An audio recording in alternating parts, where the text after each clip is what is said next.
So there's a lot of data visualization steps that actually can represent the dialogue that happens. So in media solutions with Deloitte, our consulting firm, we've been spending a lot of time over the past probably 3 or 4 years really focusing on content personalization. So there were some excellent questions, you know, what are the rights, what are the laws, what are the legal aspects of it, how long does it take to process? All of these problems, just like in 1999 when we were first imagining streaming, there were no contracts for it, no ways to do any of this, but these will all get solved. And one constant in our industry is change. So what we thought about a lot was, how do we help our clients who are, you know, leagues, sports leagues, teams, players, or their media partners? And the media partners have very large archives of recorded content.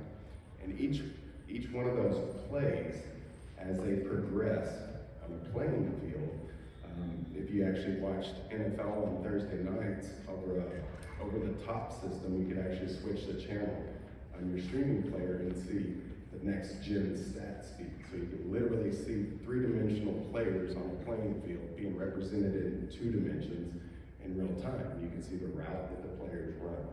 This is all visual information that can be analyzed, and artificial intelligence is extremely good at classifying data. So if we turn AI and ML loose on our archive and discover everything that's in our archive, like all of the motion analysis, all of the scoring, the play clock, the game clock, the play progression, and the scenarios that are built based on the game clock and the team matchup, who's on the field, player personnel position, all of this information is building a model that we can represent visually.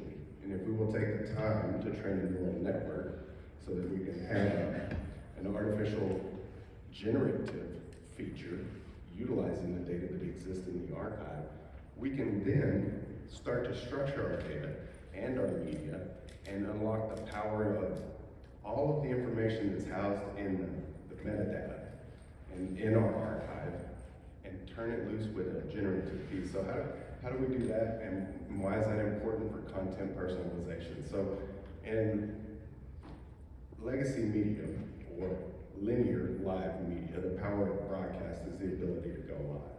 Sports in particular have produced feeds primarily because of constraints on cost and network. You know, going back to 2 cameras, 3 cameras in the first television productions of a horse race. You know, you couldn't feed all of the cameras at once, so we had to make decisions. A producer and a director helped produce that feed. And that feed is contributed typically to a media distribution or backhaul as contribution into an acquisition for a media delivery system. That's where ads are inserted, that's where your brand can be added over or overlaid and monetized. And then typically that's distributed over segments.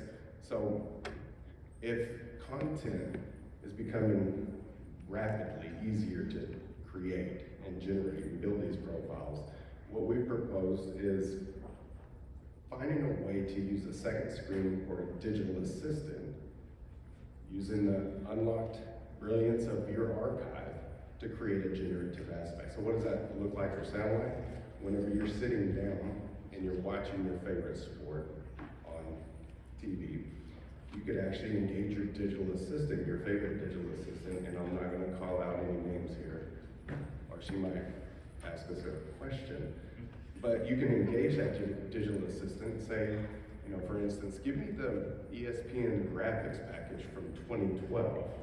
And my favorite announcer is Ben Scully. Let's have him do the play-by-play commentary. And then let's have, I don't know, The Rock Johnson be the color commentator. These are all profiles that exist in media archives. They have speech, they have the pace, and they have the sentence, and they have the localization. All these data visualizations already exist in the archive. We just have